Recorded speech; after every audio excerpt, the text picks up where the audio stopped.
Everyone got it? Cool. Right. So, can you guys raise your hand if this is your first time attending a Grey Hat meeting? Great. Welcome. What's your name? Me. Great to meet you, man. We meet every Tuesday and Thursday from 6:30 to 7:30 p.m. On Thursdays, we're going to be meeting in Blocks B5 here. And on Tuesdays, we'll be meeting in Klaus. Well, I think it's like 2443 or something. It's listed on every weekly announcement. Tuesdays, we cover CTF meetings, competition training. Thursdays, we usually have like guest speakers, talk about general security topics, and so on. All right. Does anyone need either the Discord link or the Instagram link? Discord's where we post most of our announcements, and I'm assuming if you're here, you guys are already in the Discord. All right. Okay. Also, our sponsor, Magnet Forensics, is hiring. They have 4 VR internships open. You can go ahead and scan this QR code if you haven't already from Tuesday's meeting in order to get access to their portal. So I'll give you guys a second to scan that.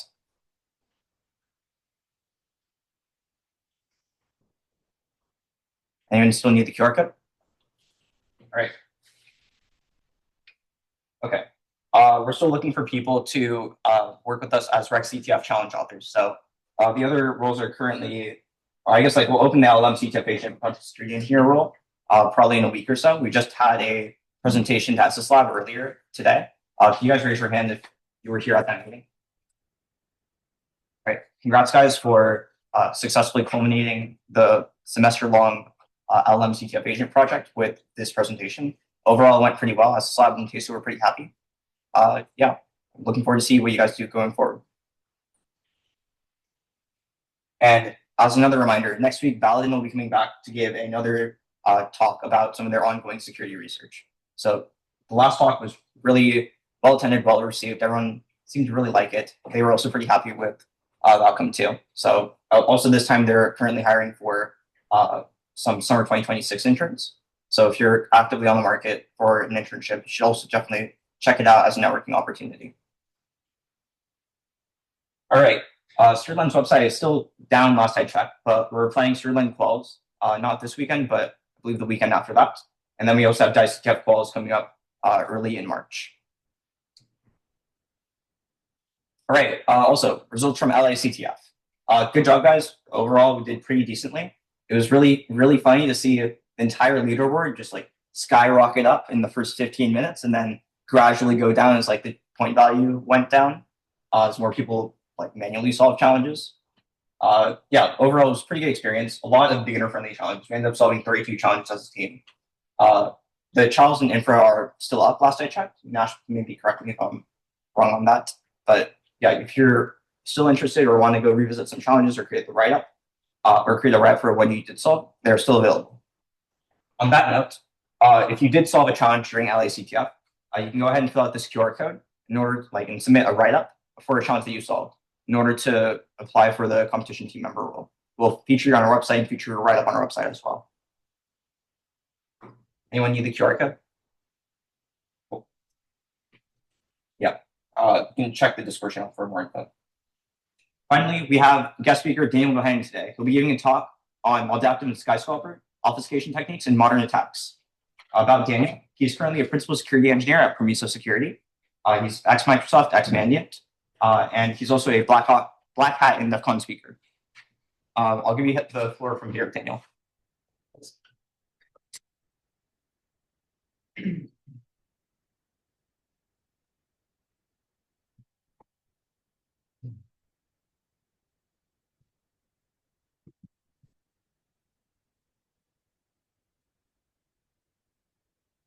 All right. Well, good evening, everyone. Thank you for the kind introduction. My name is Daniel Bohannon, and yeah, I'm pretty excited to be here. MaLDAPtive and SkyScalper are actually 2 separate research projects. I think for today, we'll just focus on MaLDAPtive with LDAP. But always, if you like what you hear, I'm always happy to come back and chat again about some of the other research that my team and I have done over the last several years. I thought it'd be helpful to kind of start just with a quick timeline of who I am. Not that it should be impressive or not, but it might help you know, like, why is the old guy here? I got to say 30s are the best. I'm really digging my 30s. I studied computer science at the University of Georgia. Don't hold it against me. And then I did my master's here at Georgia Tech in information security. This was while it was still part of Klaus. There weren't separate divisions or concentrations. It was in kind of the early years of that program. And yeah, I really fell in love with security at my first job at Chick-fil-A. Spent 5 years there in the IT department. One of the security guys ran this brand new tool called Mimikatz on my system and completely melted my mind over how he got my password. And I asked him 1,000 dumb questions and decided I wanted to go really learn what security is. And so, yeah, came to Georgia Tech, fell in love with security. And then pretty quickly after that, moved up to DC to join a company called Mandiant. They were acquired by Google Cloud about 3 or 4, I guess about 3 years ago. Maybe 4 years ago at this point. And that's where I really got into incident response. I've always been more focused on defensive security. So I did incident response consulting. I got to see firsthand some of the largest and most impressive breaches in the world. And it was kind of weird because all these podcasts I grew up listening to about, here are the breaches, let's break down what happened. I was actually working those investigations and seeing actually what was happening. And so I really developed a love for forensics artifacts and for using those in weird ways to uncover kind of tertiary changes that happen on a device when different attacks are performed. I really discovered, though, instead of just consulting and actually looking for malicious activity, I really liked thinking of new perspectives of how to find malicious activity. And so I kind of transitioned without realizing it into more of a research role at Mandiant. And so they created what they called the Advanced Practices team. At that time, Mandiant and FireEye were part of the same, FireEye had acquired Mandiant, now FireEye, McAfee are Trellix. But they basically said, let's take some of our incident response consultants, our researchers, and our product people and put them into one team to basically do weak signal-based hunting and then work hand in hand with the Intel team at Mandiant to basically track some of the most advanced threat actors in the world. And that was insanely fun to get to see all these little weak signals turn into sometimes indirectly indictments and people being arrested and prosecuted for some pretty crazy crimes. After 5 years at Mandiant, I then went to Microsoft. I say went, I was here in Atlanta working remotely. It was before they opened their office where I was doing similar threat hunting across all of their Defender EDR telemetry. That's really where I gained a huge appreciation for efficiently finding signals and working in a large company, which is very different than working in a smaller company. And then after 2 years at Microsoft, I joined this little startup company called Permiso, which is where I'm at now. I'm a principal security researcher there. I lead a team for our long-term threat research projects. I also led a threat hunting team for a while until I hired someone else to take that over so I could focus full-time on research. And Permiso, it was kind of a shift away from endpoint security to now looking at cloud, identity, SaaS, and of course, NHI, non-human identities, and AI, agentic, everything under the sun falls into that indirectly or directly. Some of the bottom timeline stuff as well is in 2016, I started to speak at security conferences. It was never my intention to do so. In fact, I was terrified of public speaking. But what I realized was I worked with some really great people who encouraged me when I would share things I was poking around at. And they said, this is really cool. Have you thought about sharing this with somebody else? And I got to say, like, I wouldn't consider myself a super duper introvert, but having that encouragement from someone beside me who I respected changed the trajectory of my career. And so I would encourage all of you, if you see someone beside you doing something cool, tell them, like, that's cool. I've never heard of that before. I've never seen that before. Have you thought about doing a 10-minute presentation just with us nerds? Like, we're all nerds in here. Like, we don't have to give some eloquent, polished speech. And so, yeah, they encouraged me to give an internal presentation on a call. Everyone was like, you should submit to a conference. And that ended up being my very first open source tool, which is a tool called Invoke Obfuscation, which is a PowerShell obfuscation framework. If you've ever done a CTF and you've looked at really disgusting PowerShell code, there's a decent chance it might have come from that tool. And a lot of my research is focused on obfuscation as an evasion technique.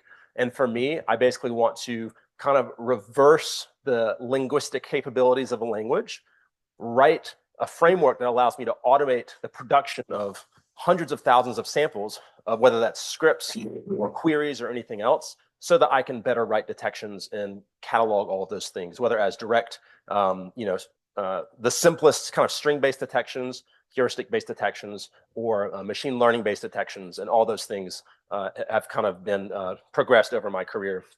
And then probably the most meaningful thing on this timeline is this on the bottom right. This actually isn't a formal organization, but about 7 years ago, I've been traveling to all these conferences, getting to meet people from all over the world, when I kind of paused and realized, you know what, people are using my research to do bad things. Like I publish a tool and then I'm investigating a breach halfway around the world and I see someone using my tool to attack citizens. Like that's not a great feeling. And knowledge is power. And sometimes just because you can do something doesn't mean that you should. I know that's easy for me to say as a defender, but again, a lot of my research is more offensive. And so I've had to really rethink, how do I share the things I'm capable of doing in a way that makes the world a better place? And so what I decided to do was to spend more time on defensive education and encouraging people to get into cybersecurity ethically in kind of the similar way that I got into cybersecurity. And so I basically just kind of asked the question, where in the world is someone already going to pay me to go speak at a conference? And then I could take a couple of days of vacation and go to universities or high schools and teach people or encourage them to get into cybersecurity.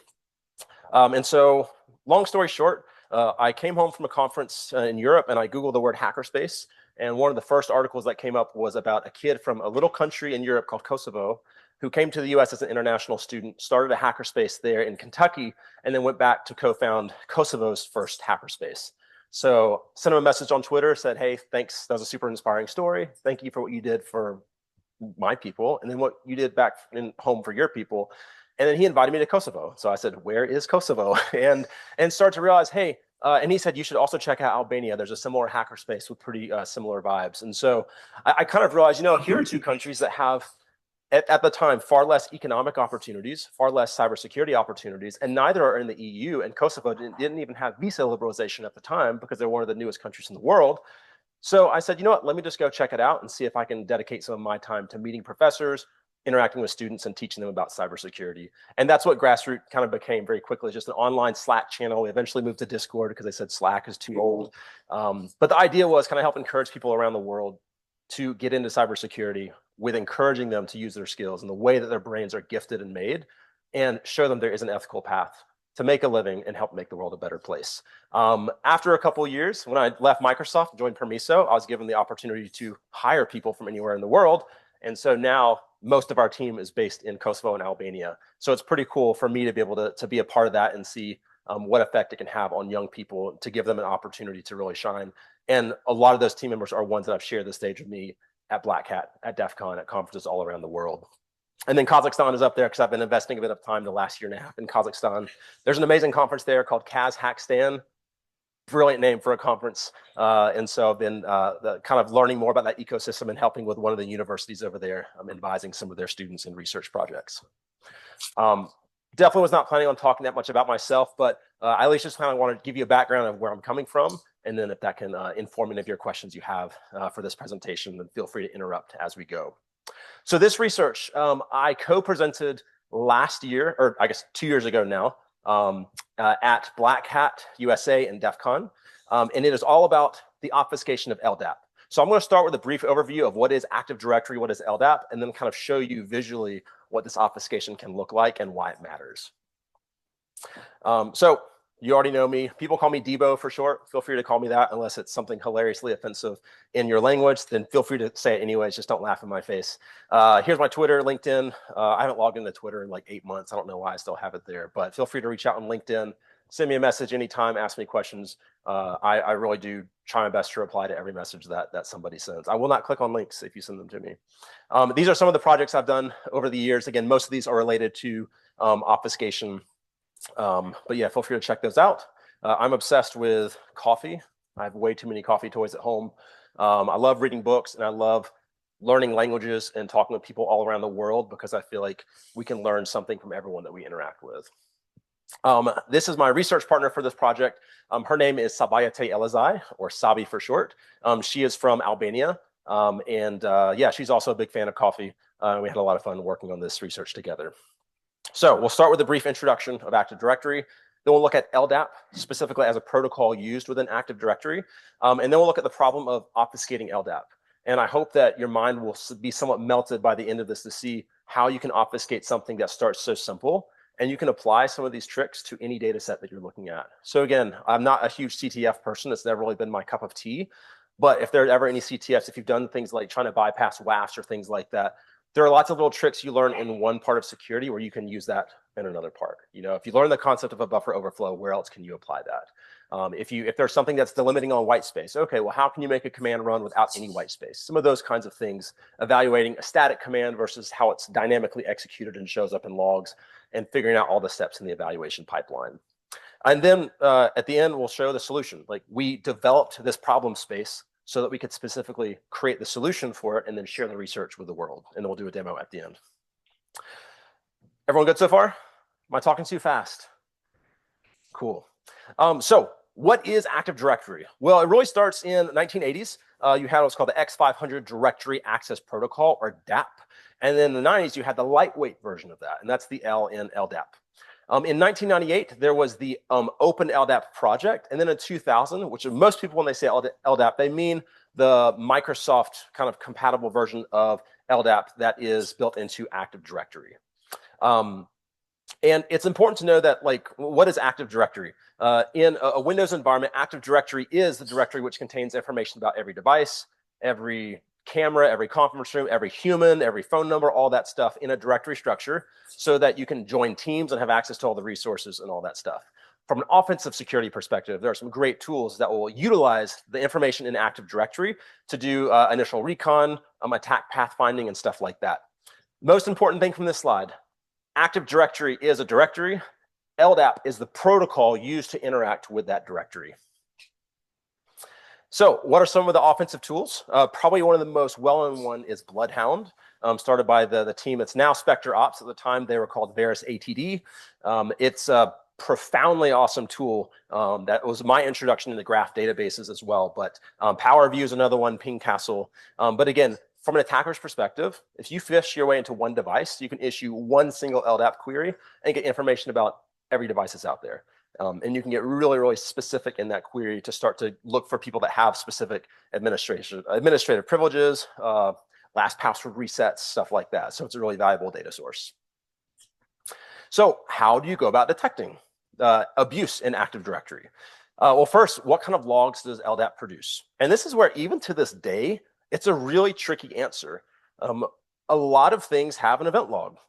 However, LDAP still has no native event log. And so if you're familiar with how logging works on a Windows system, you have what's called ETW, or event tracing for Windows. And think about that like a faucet with water coming out.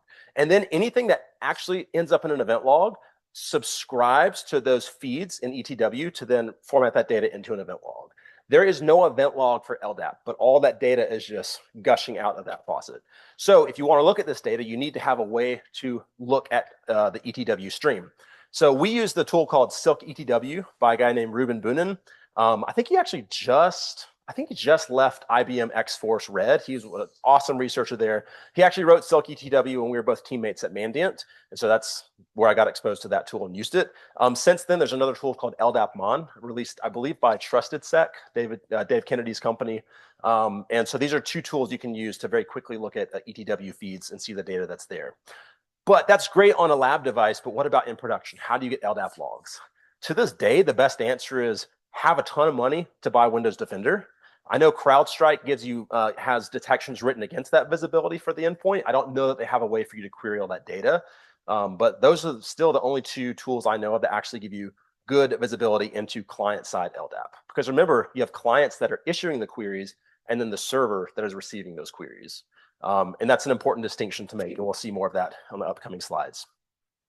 So with client-side logging, what you see is what you get. All of the obfuscation stuff that you'll see in the rest of this presentation, exactly as it appears on the screen, is precisely how it will appear in client-side logging. However, in server-side logging, there is a fair amount of normalization that occurs, which is both good and bad. It's good if you don't want to unwind any obfuscation, but from an intel perspective, it's actually kind of bad.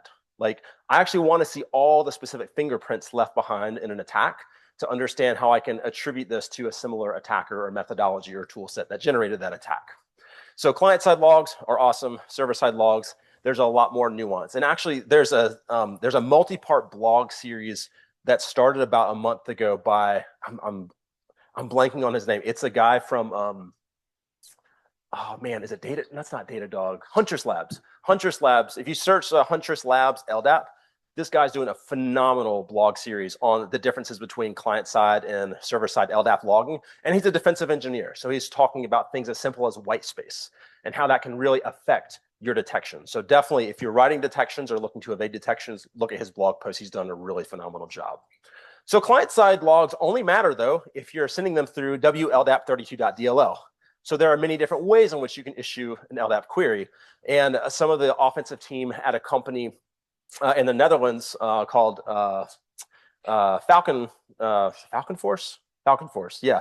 They came up with this tool called SoapHound. And they said, all right, this is like Bloodhound, but we're going to issue it over SOAP requests instead of going to the local DLL, which means that now this endpoint visibility that assumes you're always going to the DLL doesn't see any of that activity. It's all network based. So you can also have a network component as well.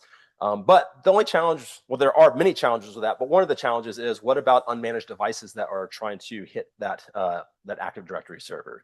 So there's all kinds of missing pieces if you think about an entire 100,000 system organization of where are your visibility points, where are the choke points, and how do you best manage your resources to be able to look at all of that activity. So for the rest of this talk, it's going to be a speed run of LDAP as a protocol, how it's constructed, and then what are some of the obfuscation techniques that we found that really make detection pretty tricky. We spent a while trying to come up with a name. It comes from MaLDAPtive, which most people would think of something as simple as LDAP as being not very flexible and twistable. But as you'll see in this presentation, it's actually incredibly flexible in what you can do. So let's look at the LDAP protocol and then look at the really fun stuff. First, we can look at the RFC for LDAP, and the search request is kind of where we're going to start our focus. You have the base object, which says where in the directory should we actually start our search whenever we're issuing a query. The scope says how far should we contain that search? Do we stay just there? Do we traverse the whole tree? The filter is really what most people mean when they say an LDAP query. This is actually the SQL-like query that you're searching for some information. And then attribute selection is similar to a select statement. What are the actual attributes you want to be returned when that query finishes? Most security talks have only ever looked at the filter because that's the most kind of obvious thing that someone's going to craft by hand and actually issue and run. And that's actually kind of been the main focus for any kind of, I wouldn't say obfuscation, but just kind of general evasion techniques, which even when I was at Microsoft, we really didn't see that many super interesting like evasion techniques, if I'm being honest. And I looked a lot. But secondary and tertiary obfuscation focuses are on the base object and attribute selection. So most of this talk will look at things that affect the filter, but then at the end, we'll take some of those same techniques and show how they can be applied to the base object and the attribute selection as well. So what are the actual tokens?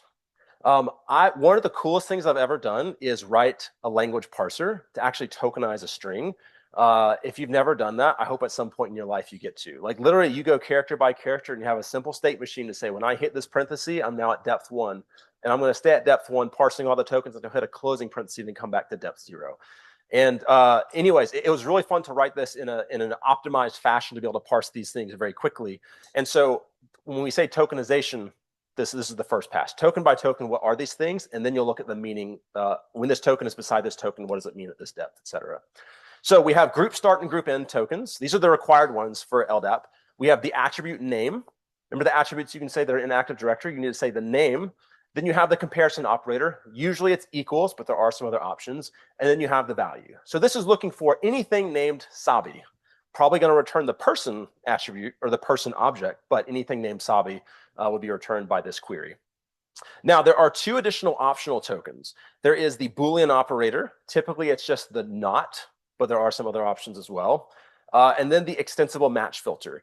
And the extensible match filter is a little tricky, but it basically has to do when you have kind of bitwise flag values. Like in this case, this actual query is looking for an object that is not disabled. And it really depends, the value at the end of this for bitwise operations really depends on what's the attribute. And every attribute will have a table saying what the flags are. So a lot of times if you're looking through like open source tool bases for different offensive LDAP tools, those numbers really vary wildly depending on what the attribute is that you're looking at. So these are two distinct filters. And usually when you're writing LDAP queries, you want to have more than just one little filter, right? You're adding a lot of these together. And so you can use the Boolean operator as well to combine filters in what's called a filter list. So if you combine all those together, this is what an LDAP query can look like. 2 individual filters combined into several layers of what our filter lists. And as an overall thing, we're going to refer to this as the search filter. Because remember, this is just one part of the whole request you're sending to the Active Directory server. All right. I told you this is the presentation we gave at Black Hat DEF CON, so I'm going to roll with this joke real quick. And if y'all don't get it, then I'll just skip these jokes throughout. So this is for an older crowd. So anyways, hi, I'm Clippy. You need some help with PowerPoint transitions. Hilarious. Haha. All right, get out of here. All right, keep going. Let's see, are you sure? It looks like you could use some help with crowd work. Ha, ha, ha. Very funny, Clippy. I have trivia and jokes. Which do you prefer? I'll go with trivia. Okay. What do you call the biggest LDAP search request in history? 10.5 megs. So funny, it's trivia and a joke. That's actually the size limitation for an LDAP query. Who was writing a 10.5 meg search query? Now, why do you think it's so large? Well, remember, Active Directory, we've just been talking about querying information out of Active Directory, but you can also manipulate the data in Active Directory. So a lot of times you actually are legitimately sending megs and megs of data into Active Directory to update it or to add new things to it. But when you're querying it, you would never expect to see it that large. This is a great lesson in whenever you see crazy size limitations, look at the defensive tools and be like, do they account for that? Most of them don't. Most of them top out around 50,000, 80,000, 90,000 characters. So if you start your query with 100,000 white space, you're good.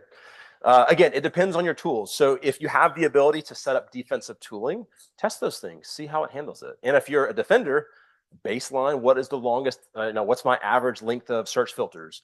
Group that by process, group that by time of day, group that by anything you can think of. What's the standard deviation? Like there's lots of like really nerdy things you can do to say when something deviates from this norm, I want to know about it and understand why, and should I care more about it? Does anyone know who Clippy is? All right, he's kind of making a comeback. So if you don't know Clippy, in like the late 90s, Microsoft spent like an insane amount of money on these little like goofy like little AI like agents to come up and say, hey, it looks like you're doing a spreadsheet. You need some help with that? And Clippy was like one of the default characters. And it was kind of considered like a big flop.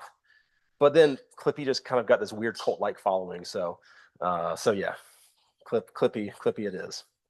I'll skip those jokes later on if you want. All right, the real fun stuff. What can you actually obfuscate with LDAP? Again, as a defender, it's going to get pretty dark before we see the light at the end of the tunnel. If y'all are all offensive here, this is going to be super fun from the very beginning. But anyone who's like super focused on defense here? Yes, got one. Okay, cool. Yeah, if like 1.5, maybe another one in the back. So, okay. So we're going to look at the filter first. And then, as I said, we're going to take some of those concepts and apply them to the base object and the attribute selection at the end. There are 3 kind of genres of obfuscation as we've classified all the things we found. Substitution obfuscation, what can I swap out to be logically the same query, even though it's syntactically different. Insertion, what are things we can just add to the query to make it look complicated and make it harder to see what the actual underlying intention is. And then transformation. There are some really cool logical transformations that we can do that will still get us the result that we want. A lot of these findings at the time were undocumented, and most of them are still undocumented to this day. So this little undocumented icon will pop up whenever there's an obfuscation technique that we just found from sheer luck, brute forcing. And again, we kind of build this automated obfuscation framework so that we can just, it's like taking a Super Ball in a really small box and just throwing it as hard as you can. And if it ever bounces out of the box, you know there's a hole in that box. So that box becomes, what are all the rules of obfuscating LDAP, where I can test it and make sure I get back the result to see if it's still a valid thing. If I do that 100,000 times and something actually works, but it doesn't get detected by my detections, I know we just found something new. The fact that we automated that, it's kind of like fuzzing. It's not a real fuzzer, but that's how I like to think about it. And that's how I found a lot of these undocumented things.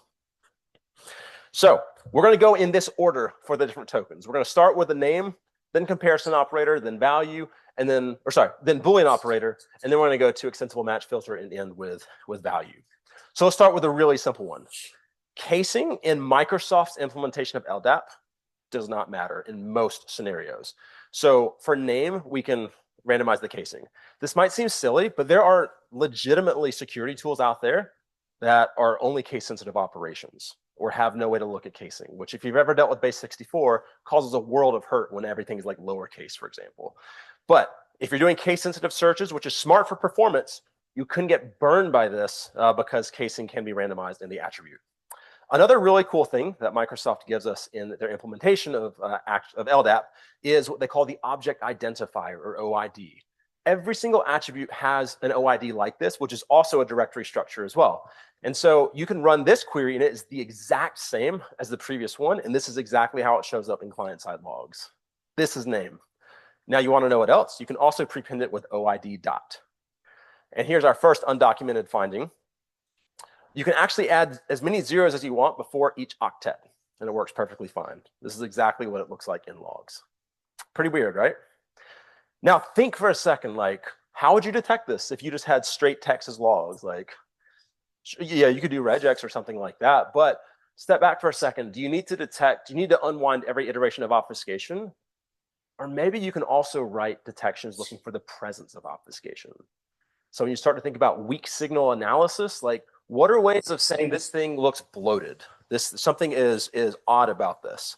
What is the average length of an attribute in my environment?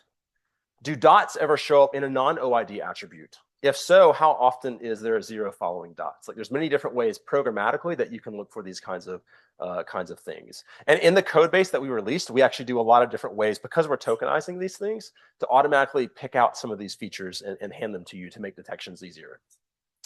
Another thing that we have is what's called ANR, or ambiguous name resolution. And ANR is literally the name of the attribute and also has its own OID.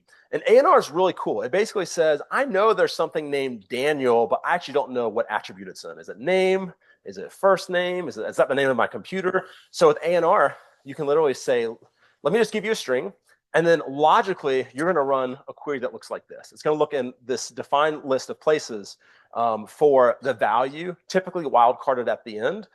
And this really depends on the versions of Active Directory. You can see it has a list of all the different attributes and which ones are included. If there's a white space in the string I gave you, it's going to add a little bit more to say maybe you meant like a first name, last name, first name. So again, this will not be logged this way. It'll only log ANR equals Daniel. But logically, this is the search that's actually happening in the server, which is pretty cool. Another little undocumented finding that we had was, so you saw previously that a wildcard is logically added to the strings when you use ANR. We also found that if you manually add a wildcard, like in that last example, everything else after it is completely ignored.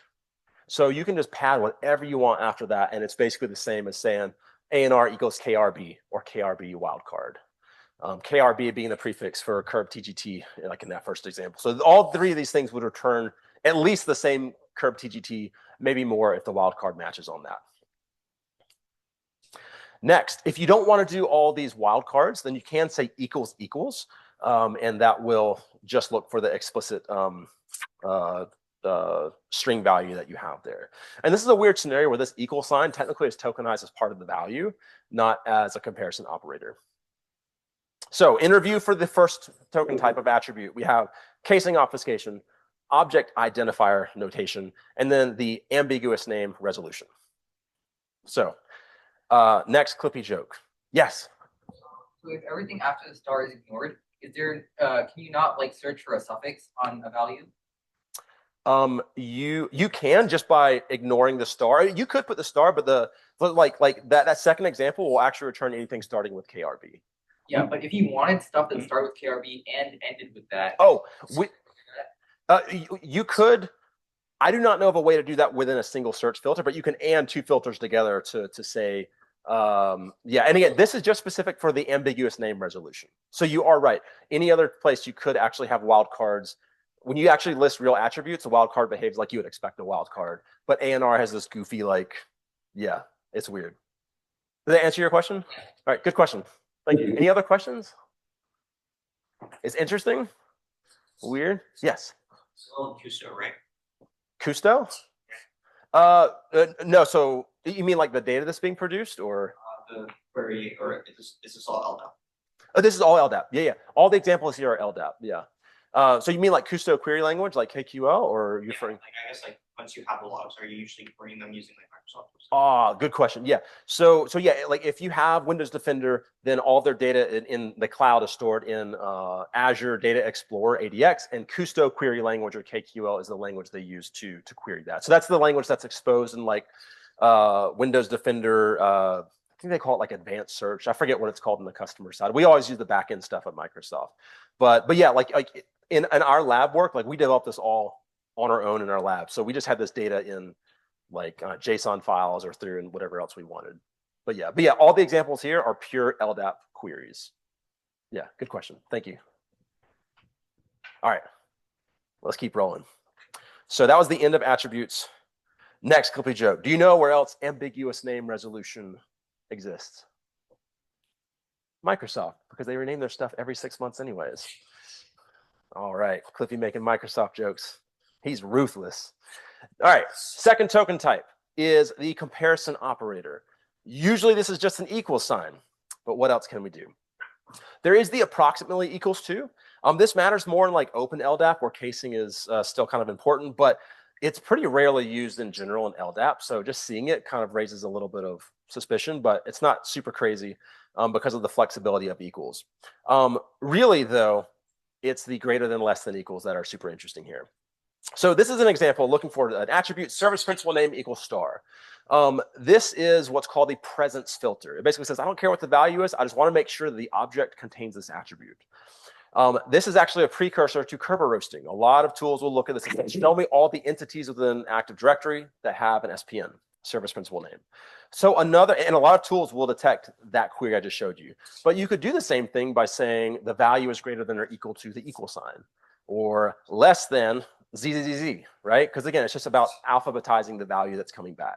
So this will find the presence of a value and then make sure it fits some arbitrary alphabetized value.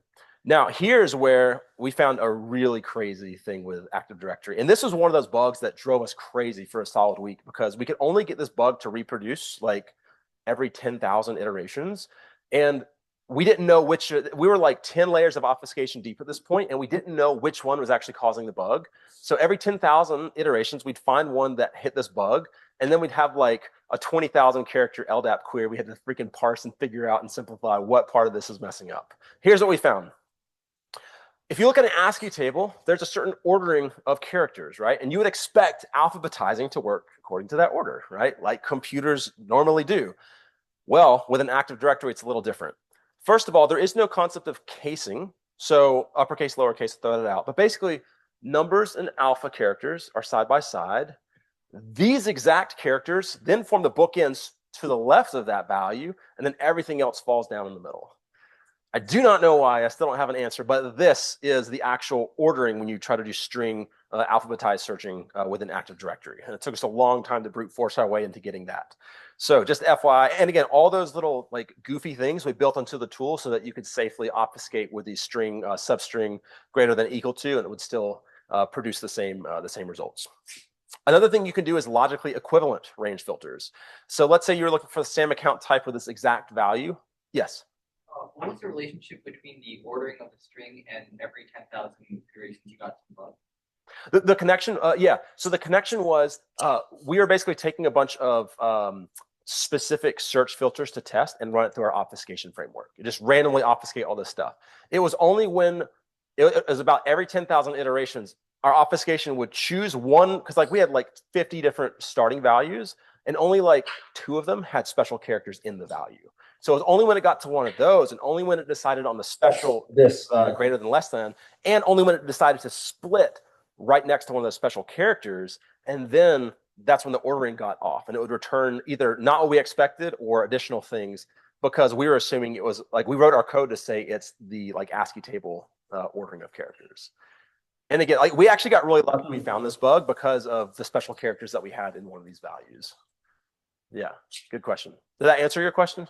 Okay. Yeah. Oh, I have night terrors about that one. All right, logically equivalent range filters. So let's say that you're looking for same account type equals this exact number. And remember, this number is stored as an integer, but its real meaning has to do with bitwise flags. But for the sake of this example, just remember we want to find the thing that ends with the number 8. All right? So we could say the thing that's less than or equal to 7, or greater than equal to 7, less than equal to 9, and those things together, right? But then we actually want to make sure we don't include 7 or 9 so that we get 8, all right? And this is a way that we can look for the thing that ends with 8 without ever saying the number 8. And there's a lot more tricks you can do with bitwise that we'll look at in the next section, but this was just kind of the start of that. And so the way I kind of like to visualize it is, think about your number line. This is our first formula. So first we say everything that's greater than equal to 7 is allowed, which is green there. Everything less than equal is allowed. So now we're between 7 and 9, and then we explicitly exclude 7 and 9, so we're left with 8. That's like kind of one simple formula. We could just say less than, greater than, less than the number itself, but again, we wanted to write it in a way that would avoid us actually needing to say the specific number that we're interested in finding. You can also negate outward ranges, like this one right here, so not 7 and not anything greater than equal to 9. And you could start just by saying negate outward both ways. If you do that, you do need to have a presence filter to make sure you actually return something with a value. But that's kind of the 4 recipes that we built into the tool to obfuscate any bitwise value. You can kind of do the same thing with strings, but you have to handle the suffix of strings, similar to your question. So this last one right here is what using a real attribute looks like when you want to look for a string ending with a certain value.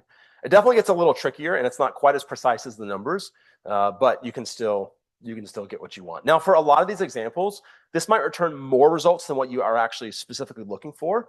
But as an attacker, if you evaded a detection and you get 17 results instead of 2, cool. Just apply your real filter on your box where no one can see, and then you're good to go.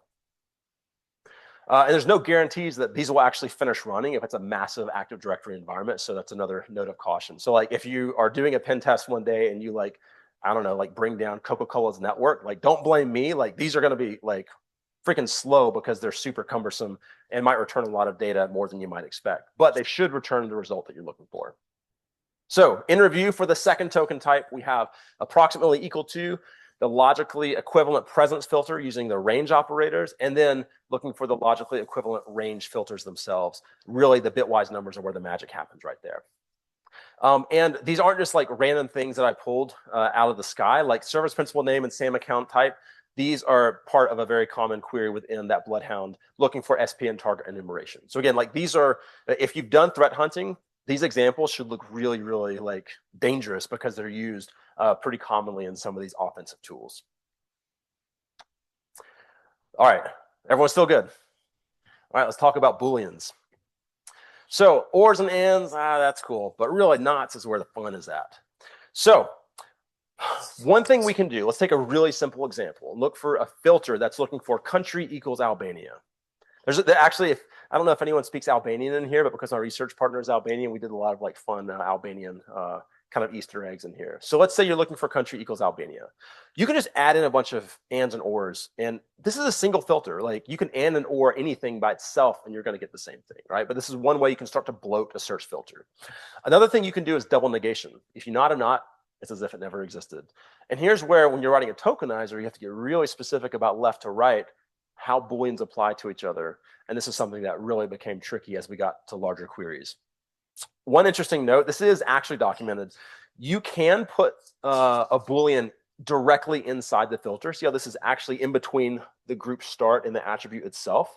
If you look at server-side logs, though, it'll translate this lowest line to the next one. It'll actually add in an additional parenthesis. This is really important for some undocumented length and depth limitations within Microsoft, that this would actually, this causes some major issues if you don't actually calculate this as another potential depth, because on the server side, this is another layer of parentheses. That was a fun one. So let's say that we're looking for country equals Albania, and we're looking for 2 locations, either of them. The location equals Kukis or the location equals Tirana, 2 cities within Albania. Now, I like to think about this as kind of like grouped boxes, all right? So first, that and is applying to everything inside box number 1, all right? Everything inside that is anded together. Inside of box number 2, those things are ored together. But the important part is, if you add a third one, okay, you have 3 different sections, but for each filter you come to, what is the accumulation of Boolean operators that applies to that filter? And hopefully this makes sense. The first one's and, the box number 3 is and, and then and or at the bottom.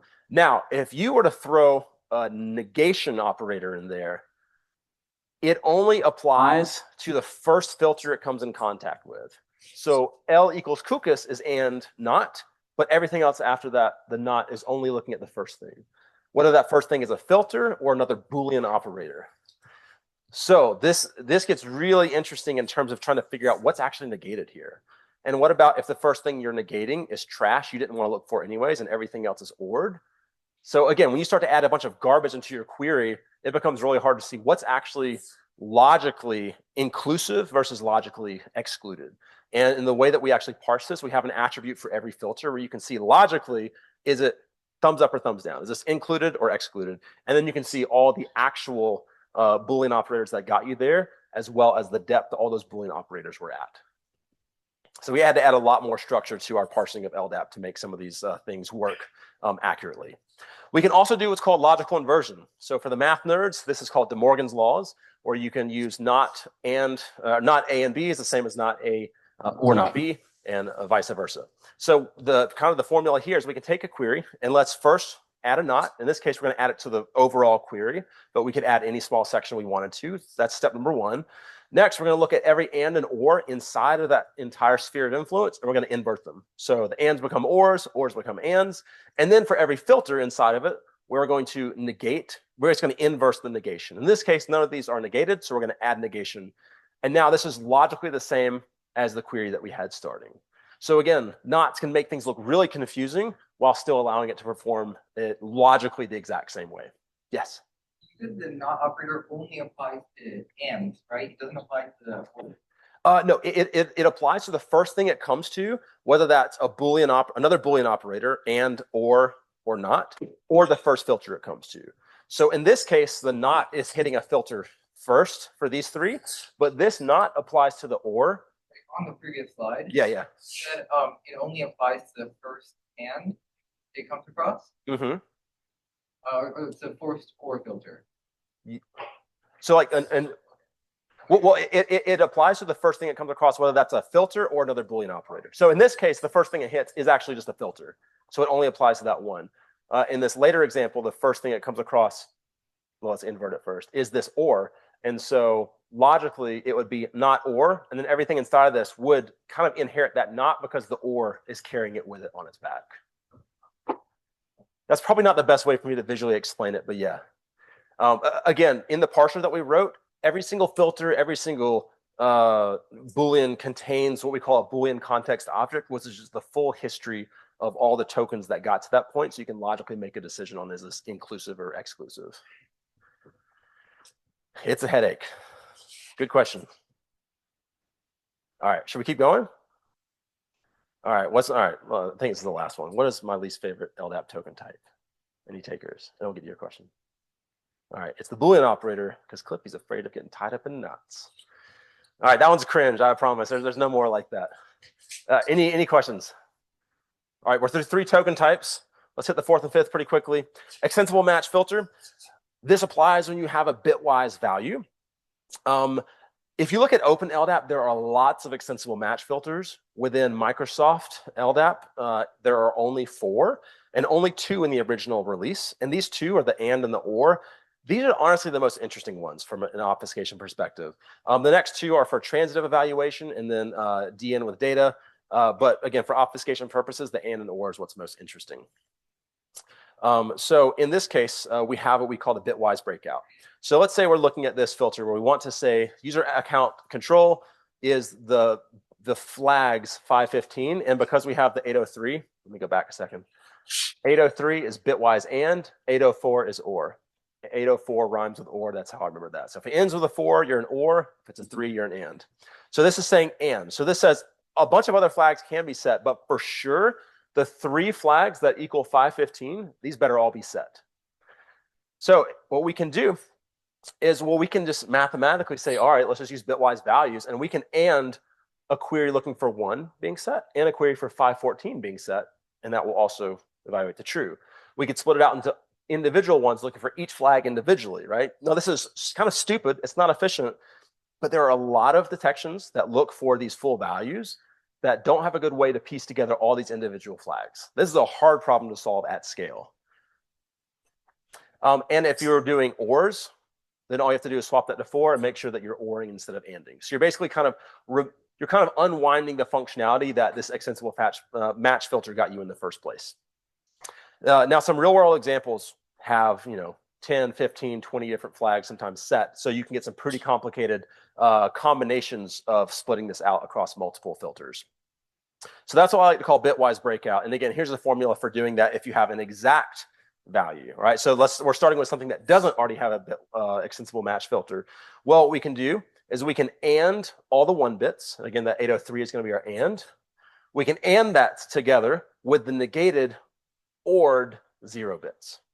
This is going to find the exact object with the exact flags right here. And then we can revert back to our bitwise breakout, since now we have 2 different filters that already have extensible match filters, and we can start to break those out into as many combinations of the bitwise flags that get you until that point.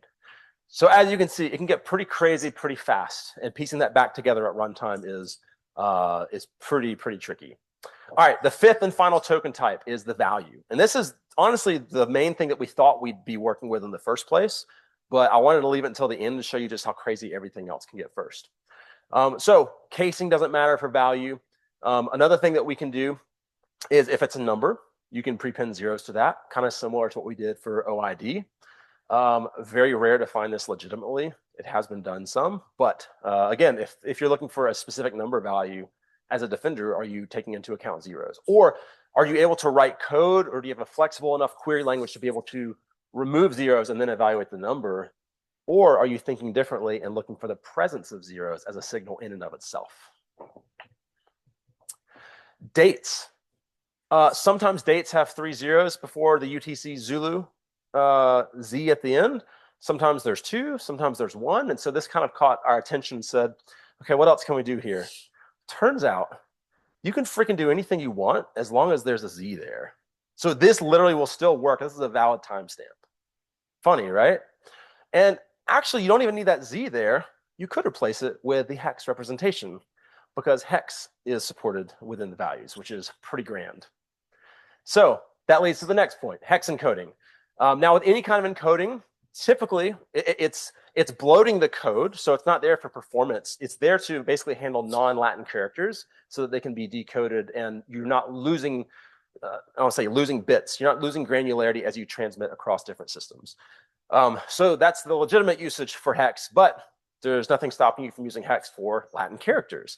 So in this case, instead of curb TGT, we can replace T with /74. All right, and we could do the hex for uppercase or lowercase. So again, when we wrote the parser, we basically take every value and do a character, have a separate function for doing the character tokenization, and then saying char by char, which of these are hex encoded, and then what's the underlying value. So there's a lot of analysis you can do just on the value itself. Another thing that is undocumented is Microsoft says that it's hex is always an escape / followed by 2 characters. Actually, if that first character is a 0, you can drop it entirely. This wasn't one of those 1 in 10,000 bugs. It was more like 1 in 2,000, but it was still annoying because usually you don't have null values or crap like that in your filters. But if you do, then you have to actually parse it and make sure that you accept. If the / is followed by a number and then not a number after that, that hex is just 2 characters total instead of the 3. So that's how we had to end up fixing that bug.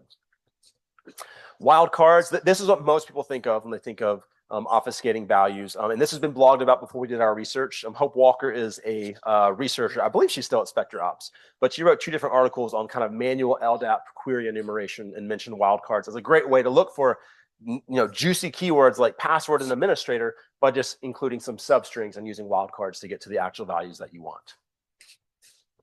So those are the different ways that you can obfuscate the value itself. Okay, the good news is that's really all the obfuscation that you can do. I'm just kidding. That's just the first part. No, we're almost done, I promise you. That's just obfuscation on the tokens individually, but when you start to look at the whole filter, there's more obfuscation that you can do. Like you can pad group start and group ends. There's a whole realm of white space obfuscation. And white space is not just a white space. You have tabs, vertical tabs, new lines, carriage returns, all kinds of crazy stuff that affect different tools very, very differently. And size calculations also are affected very differently by what you have here. Then you can just add in garbage filters, and even the way that you have nested group start and group end parenthesis characters. This is a really tricky example, but the nesting doesn't have to be even within the token. It can actually be even across the whole filter. In this case, the attribute contains an open that's closed by this in the value. The extensible match filter, which is a non-existent one, by the way, has two opens, which are closed by this right here. And so again, it is an insane world of hurt to make sure that you're actually looking at a valid LDAP token or LDAP search filter just because of some of these tricks you can do. With, again, this will never return something, but it's not meant to. It's meant to confuse parsers that aren't handling all these weird things. All right, now that actually is the end of the filter obfuscation. All right, we're almost done. Any questions so far? All right, so a lot of the tricks we just applied to the filter, we can take them and look at the base object and the attribute selection. Remember, base object is where in this whole directory do we start our search? And attribute selection says for any results that we find, which attributes we want to return back. So for the base object, I'll skip ahead for a few of these. We'll start with something simple. These are attribute values, right? So we can swap casing for attributes and values. We can use hex encoding for the values. We can use object identifier notation for the attributes, which can also have prepended zeros, prepended OID with randomized casing.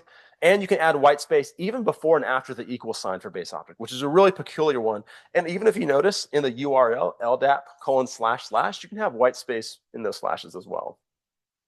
Pretty weird. And if the value doesn't contain hex characters, you can weirdly add double quotes, not single quotes. And that, again, this is like parsing hell when it comes to looking for specific kinds of characters that you would normally never, ever see in a base object as well. This was one that was not documented. Honestly, we just tried it and it worked. And so we're like, all right, well, I guess now we know we have to go fix our parser to handle this one. But sometimes not knowing is better.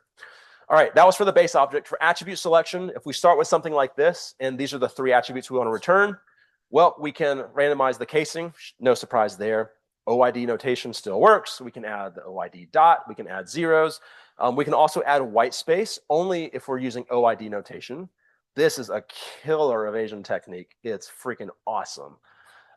We can also duplicate attributes. It doesn't affect the results that come back, but it might confuse the tools you use to look for the attributes themselves. You can also add complete garbage attributes as well.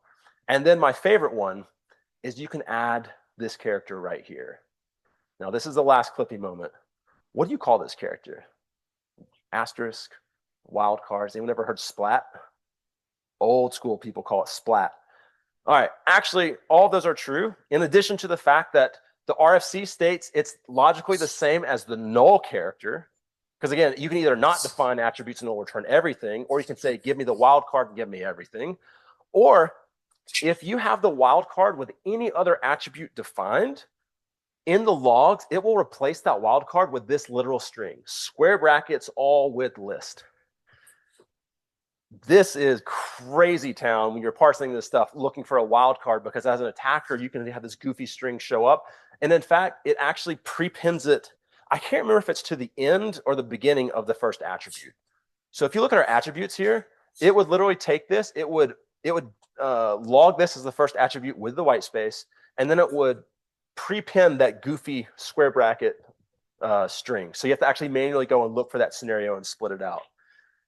It's craziness. All right, that is truly all the obfuscation that we uncovered. And again, this is really just looking at client-side obfuscation. Server-side, a lot of this stuff is removed, but there's a lot of different trickiness. And again, if you're interested in that, Google Huntress Labs LDAP. And I'm sorry if the guy watches this at some point, but he's done some awesome research on this for the server-side stuff. So as defenders, why did we create this problem? So we could think differently about it and solve these techniques before an attacker uses it and someone else does something with us. We spent over 2,000 hours on this research, which is too much time to spend on any one topic. And so we wanted to just freaking kill everything that we could and get it done and never have to think about it again, which until today, I've done a pretty good job not thinking about LDAP. So to do this, we wrote a state machine parser to tokenize LDAP search filters. I'm a huge PowerShell nerd. I love PowerShell because of the pipeline-centric syntax, and it's really flexible, and it's just a great language. But it's kind of slow when you need to do some really fast stuff. So all the heavy lifting, the tokenizer, the parser, the state machine, the abstract syntax tree, we did all that in C#, which can conveniently be loaded in memory in PowerShell so that you can have all the fun and flexibility of PowerShell. But when you really need the performance, it's all happening in C#. Because PowerShell is actually written in C#. So we did the state machine in C#, and basically you give us a string, we're going to tokenize that string, and then we're going to organize those tokens. How do they apply to each other into a syntax tree? Actually, I shouldn't say abstract syntax tree. An AST is abstract, and it actually is lossy. It will lose things that you don't need, like unambiguous white space. But actually, we want to keep those things because those are valuable fingerprints for us to detect obfuscation. So this is just a syntax tree or a parse tree, so that we're preserving all that stuff, although we do have the abstraction baked within the tokens so that we can look at the abstract nature, but we can still preserve all the obfuscation. So you input any LDAP search filter, and we will parse it into tokens. We will automatically do things like decoding where we can. So when the attributes contain OID notation, we'll give you the correct name. We'll do hex decoding and stuff like that. And then we put all of our detection ideas into one function called find evil. This will go through all the tokenized stuff. It'll look at it from a branch perspective, token perspective, filter perspective. And again, we wrote and rewrote this state machine parser like probably 8 or 9 months so that we can make it as fast as possible. So here's an example just on like a Mac like this, nothing crazy, of running and parsing and searching for all these like 65 rules across this sample 100,000 times in under 4.5 seconds. So like, I'm sure somebody could do it faster, but we were really impressed with the performance that we got over writing C# in some really weird ways to make this as performant as possible. And so lastly, what's a good tool without ASCII art? This ASCII art is actually a valid LDAP token, believe it or not. The only part of this that's actually real that will return results is, crap, where is it? Hold on. Yeah, right here, name equals star. So this will return anything with a name. But yeah, this actually is a real search filter. Clippy approved. All right, we got like 4 more minutes, and then I promise we're done. So here's just an example of parsing it. There's different levels of parsings. Token layer, LDAP token enriched will give you that decoded stuff. It'll also give you more information about, is this a defined attribute or is this a garbage attribute? And then you can see these LDAP context objects as well. Those LDAP context objects are really important for like Booleans. You can also look at it as a list of filters. And each filter contains all the context of the Booleans as it was parsed in the tree format. All the tokens you can look at as a dictionary, as a list. There are named attributes here. And so if we want to look at something like the Boolean context, we can see the logical true or false, all the actual ones leading up to it. Is there negation, traversal in effect here? For any values, we'll do the character by character parsing and show you, hey, this is a hex character. It's an alpha class, lowercase. So it's really helpful for any like machine learning analysis you want to do for detections. And then pipe that into find evil, and you'll see that there's a set of rules that fire for this. And it tells you exactly what token was affected by this. And this is just a quick view at a couple of the parts of that detection. You'll see a more elaborate example in just a moment. Here's some of the magic that happens with the extensible match filter, all that and or stuff. If you pipe find evil in here, you can actually write rules looking for specific attributes and looking for specific flags that are set, even if it's part of some massive number like this, which is really cool. It does not reassemble multiple filters. That's still a freaking hard problem that we didn't even attempt to solve. And we attempted for like 2 days and we're like, screw it, we're not going to do this. So that's still an outstanding problem. But you can also see a dictionary here of all the flags if you want to write a really, really specific high performance detection, just looking for the flags within an attribute, because we're doing all that parsing for bitwise value based on if it's a bitwise supported attribute. The last detection example here is looking for specific values when wildcards are in play. So it's pretty easy to decode hex. But for wildcards, we can actually have a list of sensitive terms. So anytime we see wildcards, we'll evaluate, does this match a list of sensitive terms that attackers like to query for, like domain admins, whether that's in the name or the description. And we'll even handle the scenario where we have the ambiguous name resolution and looking for those implied wildcards or the actual wildcards. And we actually make that a specific detection in and of itself, because it's a very interesting and highly unique signal, because someone should really not really be doing that. Lastly, this is the actual obfuscation framework. You always have to start out with some animated ASCII art. And when you spend 2,000 hours on it, you might as well make it pretty and fun to look at, because otherwise your eyes will bleed just by looking at boring text. So you input your search filter. We just want to test it real quick. We're returning 3 results. So now let's go and add some obfuscation. It's just a menu-driven system. There's a CLI where you can do all this without looking at the kind of UI, but we can add different levels of obfuscation, and every time it does this, it'll retokenize it and randomly choose how to add obfuscation or how to remove obfuscation, and it supports wildcards. So if you add in 4 wildcards, it'll take every single nested option and randomize the order and apply it and get you something like this, which still works and gets those same 3 results. If you do show, it'll give you all the kind of recipes that got you until that point, as well as the actual detection score, which you can run manually with find evil. And this gives you a full breakout of the score, descriptions of the score, etc. Here's the command line syntax if you want to exit out of that. And then just, here's a recipe I like. Let me just automate this and run it whenever I want. So if you want to run Bloodhound, then you could take the queries for Bloodhound, pump them through this, and then you get the result like that. So last 2 slides, we're defenders, and this actually took a lot of convincing when we submitted this to Black Hat and DEF CON, but we said, look, we want to do all this obfuscation research, but we want to withhold the one thing that everyone wants most, which is the obfuscation framework. And we knew that that increased our chances of not getting accepted, but we felt like it was the right thing to do, and they did still accept us. And our goal was, we released everything that you just saw except for the last actual obfuscation module. And our goal, we told the CAP people, we will submit this to Black Hat Europe 4 months later. That way defenders worldwide have 4 months to get their crap together, and then we'll release it at Black Hat Europe if you accept this. And they did not accept us to Black Hat Europe. And so they were like, oh crap, okay, well, let's submit it, I guess, to Black Hat and DEF CON next year, because the part 2 of the talk is all the intricacies of how we actually built this sucker, and then drop the actual obfuscation module. And then the next year, Black Hat and DEF CON both said no. And so we said, screw it. Other things are happening in life. Let's just wait until the next year, which is this year. Will we submit to a conference this year? I honestly don't know. So there's been a lot of red teamers that have gotten pissed at us for not releasing this yet. But anyways, hopefully that's not you. But again, I've seen enough people use my research doing bad things that it's like, you know what? I think we gave people enough. And one day, hopefully a conference will accept our research so we can actually release this thing. 3 closing thoughts. LDAP search requests, frequently used by attackers. Lots of open source tools have already proven the effectiveness of using Active Directory data. The defenders don't really have that many options to look for that data, and the awareness and visibility of LDAP search requests are still pretty darn immature, unless you have a lot of money for some of the big boy EDRs. Lastly, we released everything that you saw except for the obfuscation part. So you have full access to the open source C# parser, tokenizer, syntax parse tree stuff, all the detections we released out of the gate, so everyone has that. The last thing that we did in this presentation was to share our favorite Albanian proverb, because I thought it was fun. Again, I've learned a lot about Albanian from my teammates. And so anyways, my favorite proverb is called Rofsh Samalet, which means live long like a mountain. And what we told everyone at Black Hat and DEF CON was like, we feel like we freaking just climbed a mountain together looking at all this research. So take a breath and remember that where you are today is probably because someone else helped you up the mountain. So don't forget that, and look for ways that you can help other people. Small things, big things, be encouraging. The world is too small of a place, especially in our industry, to burn bridges. If you help other people succeed, you'll probably be surprised at the success that comes your way as well.